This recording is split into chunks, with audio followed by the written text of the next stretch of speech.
So last week we continued. We were in part 3 of our journey of awakening, and we talked about our practices. We spent a lot of time talking about how we are spending time in practice, and we actually did an additional practice last week, which was an additional breathing practice, and we talked about how all of what we're trying to do as we make this journey of awakening can be summarized in saying we're trying to adopt a series of practices, but then often the temptation is to make the practices the thing that we're trying to get to, right? And we talked about this idea that we as human beings have a gift of, when we conceive of great mysteries and great insights, we have a gift as we do that imaginal work of saying, I got it, here I am. And we often quickly then three-dimensionalize the thing that we've gotten to. So whether we call that love or whether we call that life or joy or peace, we tend to three-dimensionalize it. And then when we get a practice that comes around that three-dimensional image, we tend to three-dimensionalize that as well. And then we can really nicely put it on a bookshelf or in a series of books and call it doctrine. And the minute we make it doctrine, it becomes a set of things that we're really focused on rather than the thing itself, which we're trying to get to, which is beyond that. So we open up this idea of how do we look at the world as iconically as possible, not with idolatry. And that three-dimensionalizing of things and putting it on a shelf is idolatry. And there's a lot said. We didn't say this last week, but there's a lot said in all the 3 Abrahamic religions about idolatry. And that's why we don't want to do that. We don't want to make idols because we fix them in place and we don't go anywhere beyond them. But the three-dimensional call or the multidimensional call that we're talking about here is that it's not just three-dimensional, it's multidimensional. And we love the 3-dimension because it works really, really easily. But we're trying to access, and I think we're all trying to access, the multidimensionality of life. As you are fond of saying, the subtle and others, the subtle aspects of life, so that we can embrace the fullness of that. And that's not restricted to 3 dimensions, or as we've said before, the Newtonian kind of up and down or dualities of life. It's much more expansive than that. So how do we live in a place where we go beyond those fixtures or those doctrines on a shelf, we might call them? And this series has been called Awakening to the Noble Journey. And you might be wondering, well, what is the noble journey? What's he talking about? What are they talking about? Well, we normally feel like our spiritual journey is something about us as an individual. Like we have a fixed notion of ourselves. We have the things we like. We have the things we'd like to change. And then we have an image of how we'd like to be, and that image is usually modeled after some great being or a conception of what it would be like to be fill in the blank, enlightened, illuminated in yoga, achieving moksha, mukti in Buddhism, nirvana in Christian, saved and going to heaven. So it's something, it's the goalpost that we feel like we as this individual are moving towards. And if we just do, as Jonathan was talking about, just do the right practices sincerely, then we, this fixed notion of ourselves, will somehow get over to there. But we're still thinking it's going to be this fixed notion of ourselves that is now in a better state of being. You know, we're full of light. And there's some truth to that. We'll certainly be in a very different state of being if what we're doing works. But the problem with that is, well, there's 2 problems. One, the reason we call this the noble journey, this is a journey without end. Right. It's not like Google Maps, okay, you've arrived at your journey, have a nice day and just relax and enjoy yourself. This is a never-ending journey, and it's not a solitary journey. It's not our individual journey. It's, fill in this blank, it's God's journey, it's the cosmic wisdom's journey, it's the whatever you want to call it. Everything is continually moving towards a higher state of being. And we see this in so many fields of science, physics, biology, math, the nature of reality is self-organizing. It's the nature of reality to be at a certain state, which can be fairly stable for a while, a relative state of equilibrium, but then there's a shift. Something breaks down, and there's an in-between state which appears to be chaotic and might seem to be meaningless, but actually it's a necessary in-between state in order that a higher state of being can arise. So we've talked about in previous classes, our spiritual journey is not linear. It's not continuous. It's not just add on a little bit of this and add on a little bit of that. And if you think about your life, you can think about major transition points. And some of them you might have thought of as being spiritual. Others you probably look back and think, well, those were terrible things. Those were very traumatic things, but things that just either rocked your world gently or not so gently, where you had to come to a different state of understanding and relationship with what was going on in your life in order to make sense out of things. So with the practices and with the experiences that we have, we want them to make sense. So we want to put them into concepts. We want to put them into emotions that we can relate to. We want to have physical ways of thinking about the energy shifts that take place in us, and that's all a reality. But as Jonathan said, none of that is the point, and none of that is the reality that we're seeking for, because the reality that we're seeking for can't ever be put into words. And if you look at the scriptures over the centuries, if you look at the writings of mystic poets like Rumi and Hafiz and many others, if you look at the parables in the Bible and Jesus's parables, they are pointers. They are stories that are, or images, icons, mandalas, yantras, things that are meant to point you in a certain direction of awakening, but they aren't the point. They are your portal or interface to your own direct experience of a deeper reality that afterwards our tendency, and this is what Jonathan started out with, is to want to bottle it up and put it in our memory banks and then start telling people about it and maybe trying to get back to that same experience, which you can never do, because that's not the point either. There's you mentioned the Jesus story, and of course that's one of the native stories that I use. And as you and I talked on, one of the most fun things that I love about our time is listening carefully. And by the way, that's a practice. Listening carefully and openly, but then also not trying to jump ahead and control what you're saying, but also do try to find linkages, right, and common ground and language that sounds familiar. And as you and I have talked about this very thing before, the story that I love that comes to mind is the story of Jesus after the resurrection. And make of what you want to make about the resurrection, and let's not talk here about the actuality and what the resurrection story is about. We can do that later, maybe toward Lent and Easter. We can get down there. But let's just say that there's an experience of a resurrected Christ, and let's just say that that experience wasn't isolated into one person's experience. It was somewhat shared in a community.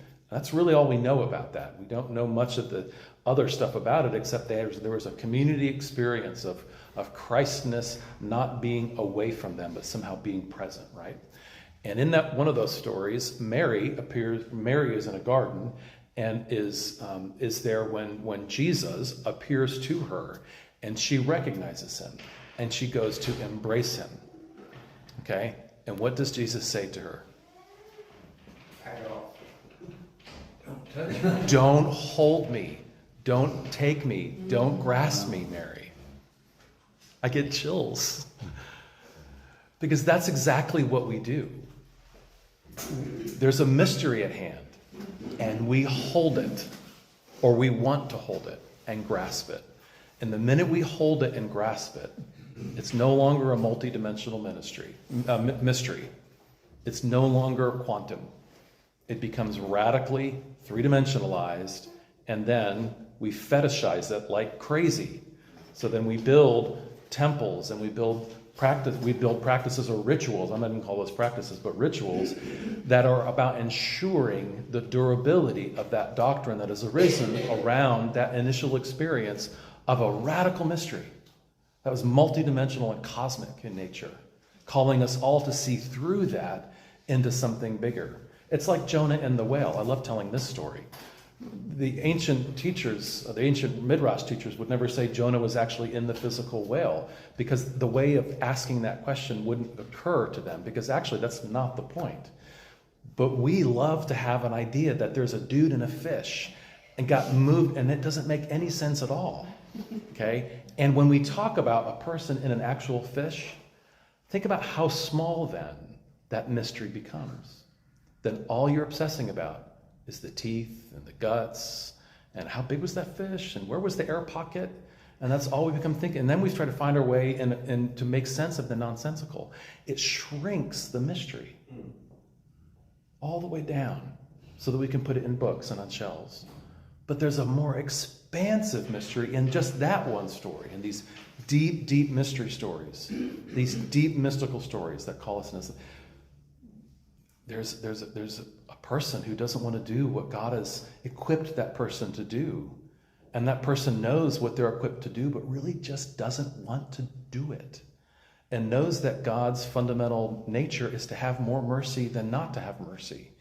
So this person doesn't want to schlep themselves 600 miles to talk to people that he doesn't like. But God is saying, no, really, you are called. This is your great calling.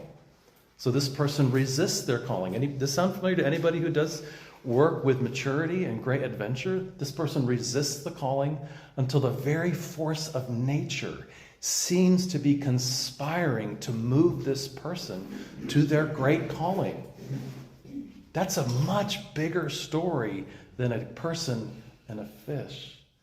That's what we do, is we take these stories and shrink them down rather than expand them. And this goes back to something we talked about in the very first part of this series, that we tend to all live in a simulation. That's the simulation. It's a collective simulation. Right. It's a projection onto reality that's so ingrained that we have no doubt that this is the real thing and there couldn't be anything more than this. And then, not only that, when we have an experience that's anomalous, we have a mystical experience, we want to bring it down, package it, and now create a simulation within the simulation to try to make that fit in with our worldview, which wasn't accurate to start with. And now we're more caught up than we were to start with.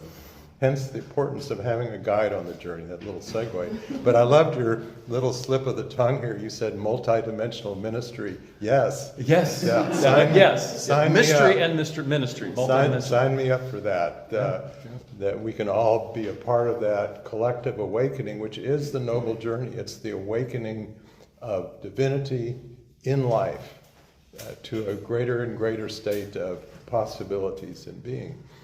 Now, the only way that can take place, or the way that it won't take place, is if we're all in a dualistic, separated state of consciousness and understanding of ourself, and our attempts to understand everything else in relation to this fixed image of ourself.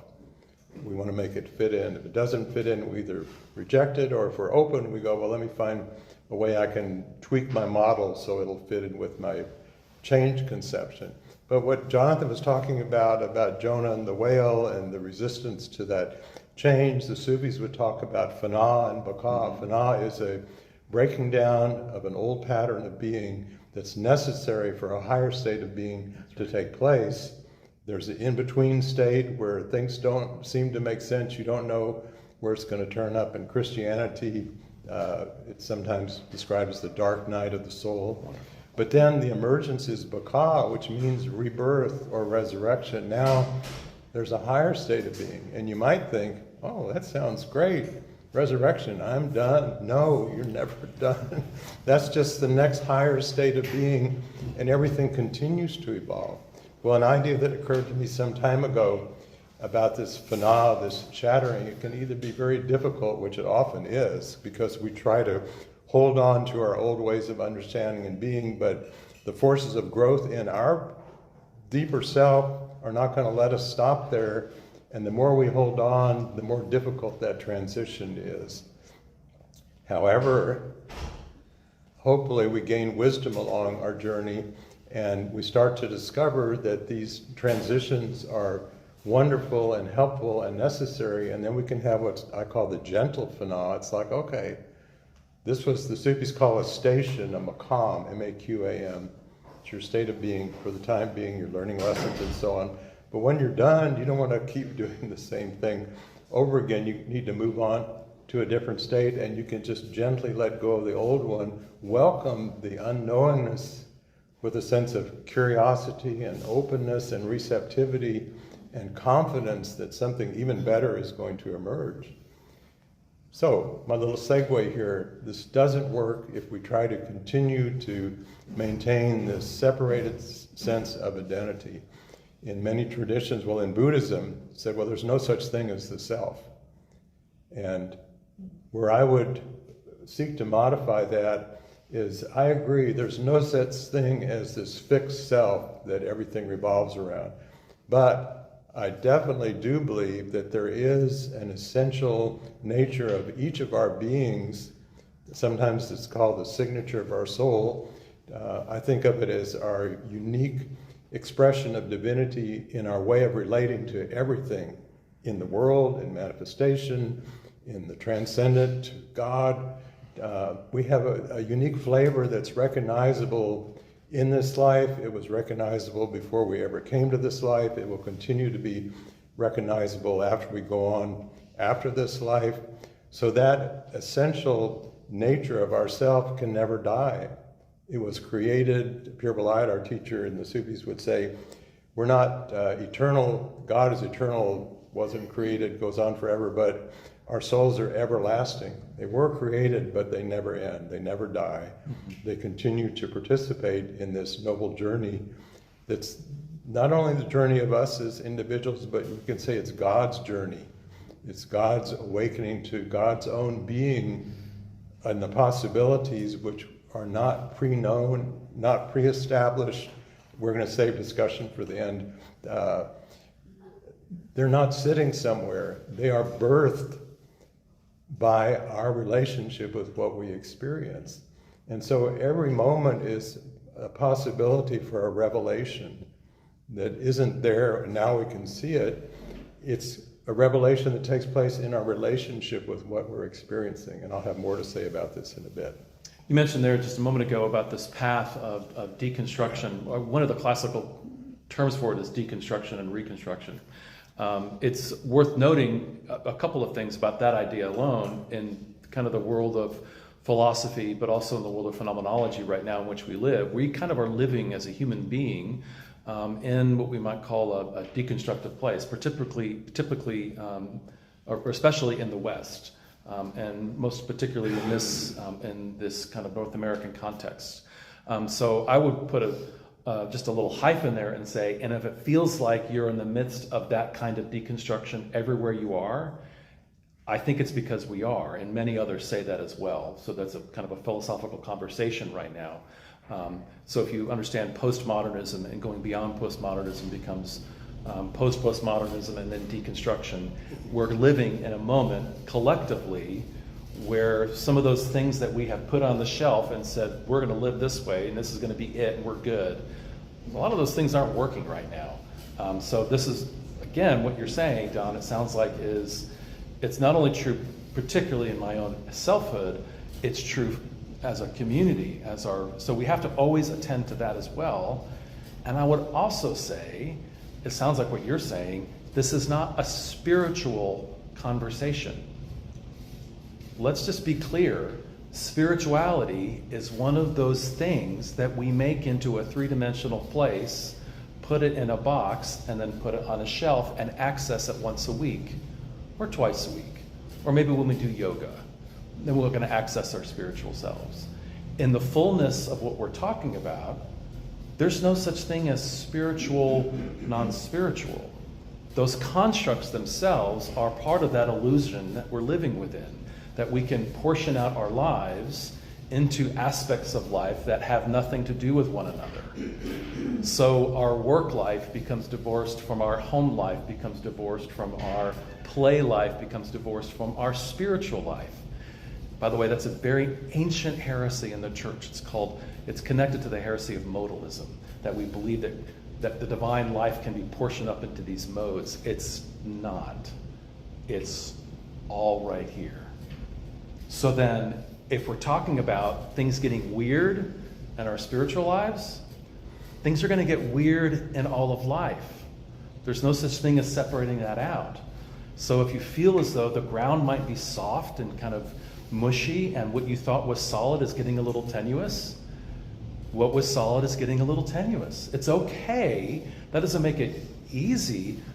It doesn't make it, comfortable, or sometimes it can be really painful, right? Absolutely. But it's at the same time, I think we're going to get to this place as well. The balm for that is that we're not alone in that as well. That's one of the salves that we might find ourselves in the comfort of. Is that this journey we're making is not an isolated journey that I am divorced from you and making. It's really a we journey, and it always has been. Even when we say it wasn't, it always has been. That's the mind blower. Yeah. Well, so some of the divides that are just so inherent in us, particularly in spirituality, there's my inner life. I meditate and do my practice. Now there's my outer life. Well, I've got to deal with it and put up with it, but I want to go back to this because it's so much more enjoyable, and oftentimes it certainly is. Well, I'm going to go on retreats. I'm going to go see this teacher and that teacher. And we separate out. We have a sense, well, the sacred can only be in certain settings, in certain situations, requiring certain preparations and certain practices, and the rest of it's not sacred. Deal with it, live a good life, follow the moral guidelines and so on, but where it's really at is to be in the sacred over here, and we're creating another simulation in the simulation. There you go. And I love what Jonathan said about how we can, well, you didn't say this, but make an idol out of spirituality, our spirituality. Hazrat Inayat Khan said something very wonderful. He said that awakening is a process of becoming a natural human being. And to me, that's just such a beautiful and simple description of what we're trying to convey here. Being a natural human being is being in this relational state of experience with whatever we're experiencing, and having an openness to discover what happens when the light circulates in both directions between us and what we're focused on, what we are present to. And then it's all emergent. It's all full of the possibilities of wonder. It's also full of the possibilities of transformation, even in the midst of horrible situations. And there's plenty of those going on in the world right now. There always have been, and there probably always will be. But we can make a difference in our way of relating to this. We've talked about in previous classes the evidence of how physical reality is transformed when we can link up subtle energy with what seems to be ordinary reality. Now there's even the equations of physics change. Entropy, disorder, instead of being destined to always increase, disorder always is going to get worse. It's the opposite takes place. There's more coherence, there's more organization. And we do that not only through being in sacred places, not only through engaging in prayer and meditation and other practices, which are wonderful and important. I'm not trying to make light of any of that. That is a very important part of our journey, but it's not limited to that. It's our way of just noticing and experiencing a tree or a bird and being open to the magic that takes place when we do that, seeing something we hadn't seen before, awakening a subtle sense in our being. And now the world becomes transformed just like that, just like that. And you don't have to have any special equipment. You don't have to have any special practices at the time this is taking place. You just have to have the openness of a child before. I remember when I was real young, I was probably 4, when I discovered that I could think about things. And I thought, wow, that is so cool. Yeah. And it was. I mean, it was certainly an important part of my development, but before that, I was probably just really totally present with whatever I was experiencing. Well, the difference is, as we mature, we can regain that openness to experience that freshness and that aliveness with all the wisdom that we've accumulated over the years. So now we're in a different state. We have the capability of doing something the child doesn't have, and that's an integration of experience. It's an ability to have a sense of self that's not stuck in present time and space. That we're going to do a meditation later, hopefully we'll have time, to use imagination to help us span across the times of our life, and even before this life and after this life, and then take it all in. This is all us. It's all co-present. And it's hard for us to think about that because the usual thoughts that would go with that would say, well, that's impossible. It can't all be happening at the same time. Well, it's not at the same time, but it is co-present. So then what you're saying right there, Don, is so much of what I talk about as a priest when we talk about what we're doing together. I will be honest and say we didn't talk like this when I was in seminary, so that's just a little hashtag spoilers, that's not what you get in seminary necessarily. But all that we're talking about, back to the language of manifestation and imagination, is trying to create practices using our imagination that allow us to understand the mystery that we're pretty sure and have been told is right there all around us. That's all we're trying to do in the religious life, right? Yes. I was talking with some people yesterday as we were getting ready for the baptism that's going to happen later on at 10:30. The baptisms, the multiple, we're going to have 6. It's just a fantastic, crazy day. And I was just trying to help the parents understand it's really about practice. That's all we're trying to do is practice. It's not about church. It's not about churchiness. It's not about getting saved. It's about practice. We're trying to practice what we hope and what we've been told is true. And part of what we've been told is true is that better is somehow more, together is somehow more full and measurably strengthening and better in many ways than in isolation. So let's just practice that. So let's go to church or go for a walk or go to coffee, but let's do that together.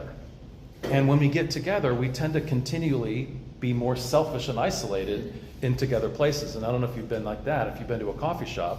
I love how together we are in coffee shops, but we're not together.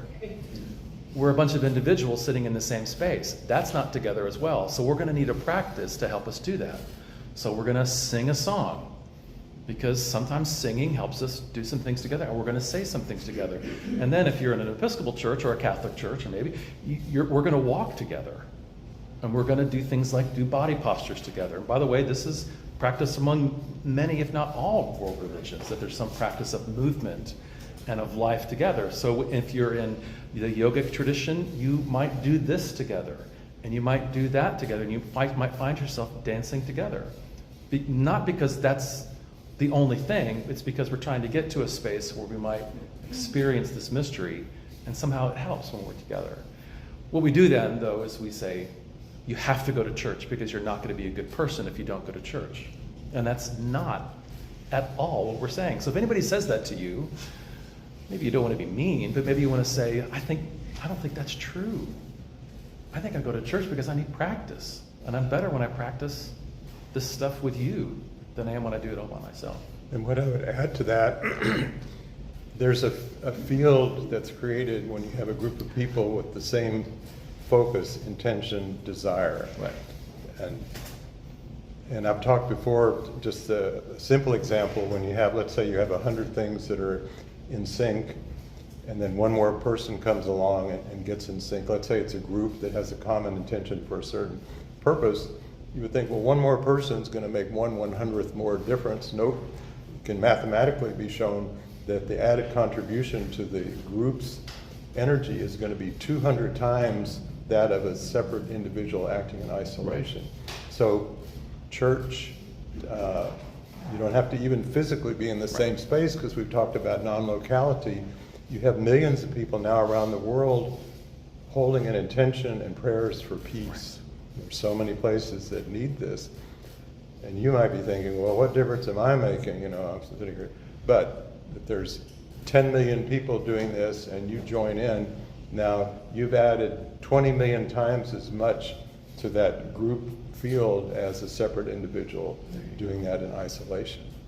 The power of that, to me, I've said this I don't know how many times, this is the only hope for the world changing from intractable patterns that have been present throughout humanity. For enough people waking up to their own possibilities as unique expressions of the divine, or however you want to think of that, not only acting as individual actors, but maintaining their uniqueness, expressing their desires to be a part of what comes forth, but aligning their consciousness and intention with other awakening beings with similar intentions.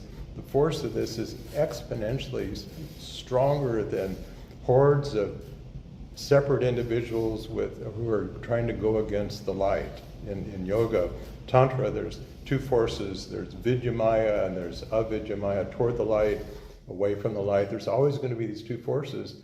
And Tantra says this wonderful thing, it's because of the conflict between these two forces that light can even exist. So we're never going to be rid of this, but we can just contribute to this process of bringing increasing light into the world. And we've done some practices over the course of these 4 sessions that I hope you've had like a little glimmer of different kinds of light that we can experience pretty easily if we try these practices for a bit on our own. We can bring forth a subtle kind of light into our being and into the atmosphere of the room just by doing a very simple practice. Well, imagine lots and lots and lots of people doing this. This is how the world's going to change. So when you feel pessimistic and hopeless, 2 things. 1, remember what Ibn Arabi said hundreds of years ago, every soul has access to a unique part of the divine wisdom that no other soul ever could or will have access to. And this includes, you have access to a part of the divine wisdom yet to be known by anything, by God, by anything. And Christ couldn't have that, Buddha couldn't have that, pick any being. They had their own profound enlightenments and wisdom, but they had their own sphere of the way the divine wisdom could come through them. So that's true of every individual, but when you have 2 or more people being in a state of co-presence with each other, now a wisdom can come forth that couldn't ever take place through either being separately. And so sometimes I'll have people do a meditation, visualize a great being, visualize Christ, visualize you're sitting with Buddha, and feel all that light and illumination, but then realize that being that you are tuning into is experiencing a light of your own being that's enabling them to discover something they could never known except for that relationship with you. So there's no excuse for low self-esteem. Just got to write that off the map. And there's no excuse to feel like you can't make a difference, because if you sit with a desire, and it could be a prayer, it could be just something you hold in your heart. The Sufis talk about the creative power of the heart called Himma, H-I-M-M-A, and you are helping to bring that forth, and there's probably many, many other beings that are holding a similar thing. You are transforming the world. The crazy thing is, and we've talked about this before, nature is teaching us this. Always has been. Creation itself is revealing this deep truth. I mean, I know that I'm using a very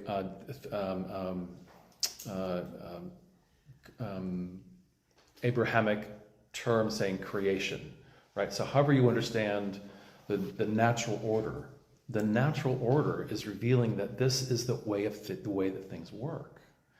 Birds of multiple species don't migrate individually.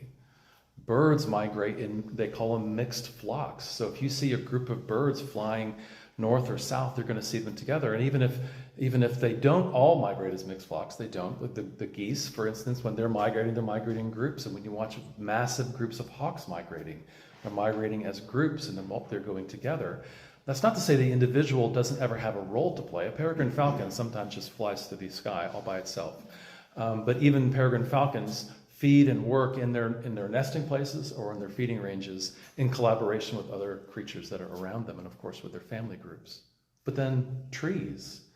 And we now know that funguses and fungal networks are formed this way. We now know that the very vibration of life on this planet is more about communal life than the radical isolation of the individual as the illusion of the fullest expression of life. That we are called to be in this unity with one another. And lest you think this is a woo-woo out there, a non-Christian or new Christian thing, here we are in the midst of all saints. Here we are in the midst of all saints. In the church, and many, many thousand years ago, the church said it's nice to have days where we remember the saints, the superheroes. It's really nice when we have days that we can remember them. It's fantastic. But what about all the other ones? Because there's a lot of people that we've loved and lost, and somehow we have this sense that their presence remains and their teaching remains. So the church said, okay, let's make a day of it. Now, what we did is we made a doctrine out of all saints, and then we totally screwed it up by saying it that way. But now we're trying to undo that, I think many of us are, trying to say that there's this expansiveness that we're here, and we're going to hold all of this love, all of this life that is multidimensional and not isolated here. So I'd like to take us through a little meditation. Let's do that. And then we'll have some time for questions and discussion. Because we're coming to the end, and both of us want to keep talking, so we're going to have to stop. Okay, so close your eyes. So we've been talking about imagination, but let's do something with our imaginations. Okay. So I'd like you to remember back to some early happy memory when you were young. And it could be with people, it might be a birthday party, it might be some experience with a pet, doesn't matter, just see what pops up.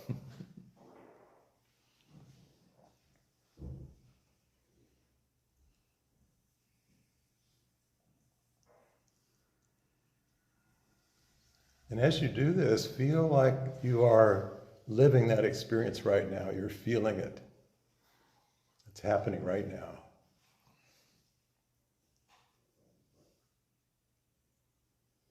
And let yourself feel the emotions that you had earlier in your life when this was taking place.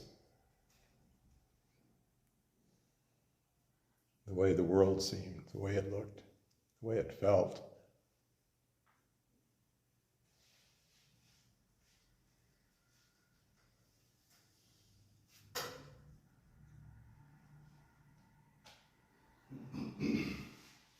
And now we're going to do a little time traveling. So imagine that you can go back and experience your existence before you were born.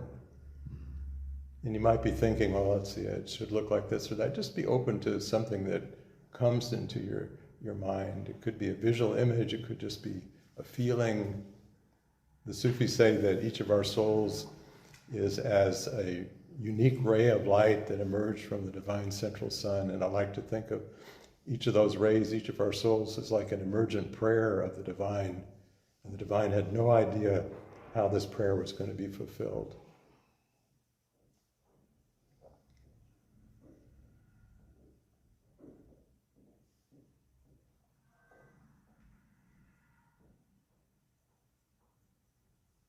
So again, just to let yourself see what feelings arise as you hold this intention, and it's not necessary to have any images or even thoughts that go with it. Just the intention.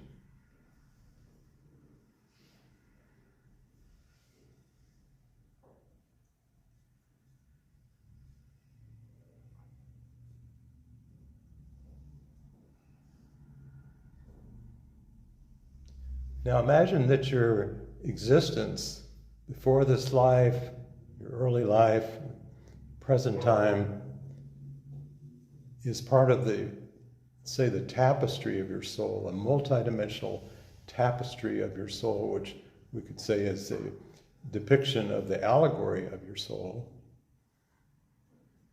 And every event has contributed a strand, a color to this tapestry. And it's all you across these times. And you can time travel beyond this life, after this life. And now let your imagination enable you to experience what it will feel like to be in the state after this physical existence, when you won't have your physical body, but you will never lose your essentialness of being.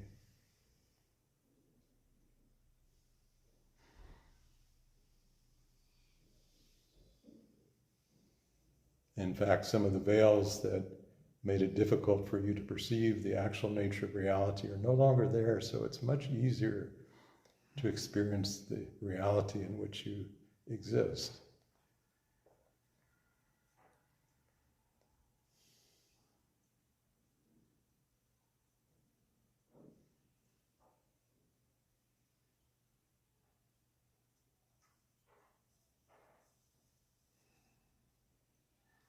And this has added more subtle aspects to the tapestry of your being. And allow yourself to experience now an integration of your being before this life, at all the different times in your physical life, and beyond your existence in the world. It is all you. It's all part of this multidimensional, multi-temporal, multi-transcendent tapestry, which is unique in all of existence, in its beauty and its qualities.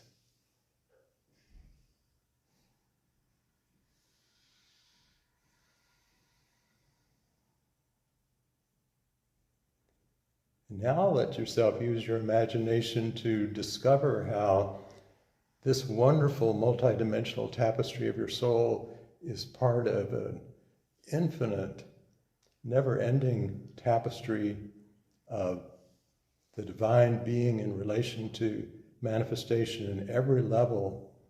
So now there's a tapestry that you can't ever take in the whole thing at once, but I like to think of like we're beings with a fractal nature, and we can explore our fractal neighborhood and get a sense of what the whole thing is like. So you're part of this just exquisite, beyond words, cosmic tapestry of beingness that's always changing. It doesn't stay how it's been before, because every part of it is affecting every other part, not only of your tapestry, but of the whole thing.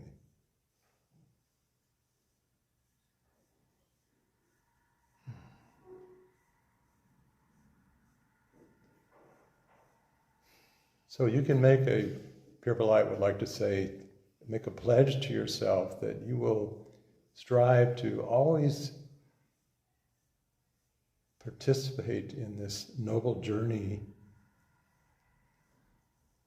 And when you catch yourself being caught up in the simulation, which happens to us all the time, all you have to do is recognize, well, it's like you're on the holodeck of in Star Trek, and you remember, you can just say end program, and now you can see and experience how things really are.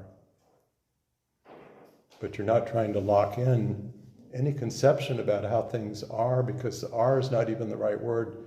How things are always becoming in your state of relationship with all that you are and all that is.